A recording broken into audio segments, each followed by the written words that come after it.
ഒരു വട്ടം ഉണ്ടാക്കിയാൽ പിന്നെ ഉണ്ടാക്കാൻ തോന്നുന്ന ഐറ്റാണ് ചെമ്മീൻ ബിരിയാണി. തുടങ്ങാം.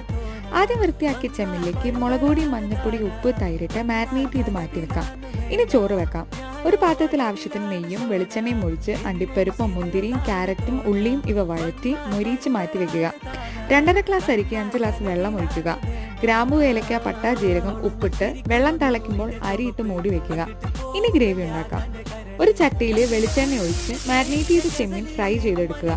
അതേ എണ്ണയിലേക്ക് ഉള്ളി, അരച്ചു വെച്ച പച്ചമുളക്, വെളുത്തുള്ളി ഇടുക.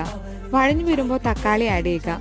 മസാലയ്ക്ക് ഞാനിടുന്നത് ഗ്രാമ്പൂ, ജീരകം, ഏലക്ക, പട്ട പൊടിച്ചാണ്. കുറച്ച് മുളക് പൊടി ആഡ് ചെയ്യുന്നുണ്ട്. ഇതിലേക്ക് തൈരും ചെമ്മീനും മല്ലിയിലയും ഇട്ടാൽ ഗ്രേവി റെഡി. ഇനി ദമ്മിടാം. കുറച്ച് നെയ്യ് ഒഴിച്ച് ആദ്യം ഗ്രേവി, പിന്നെ ചോറ്, അങ്ങനെ ലെയറായിട്ട് ഇടുക. നെയ്യിൽ മൊരിച്ച ഉള്ളിയും ക്യാരറ്റും നട്ട്സും മല്ലിച്ചപ്പും ഇട്ട് 10 മിനിറ്റ് മൂടി വെച്ച് വേവിച്ചാൽ കൊതിയൂറും ചെമ്മീൻ ബിരിയാണി റെഡി.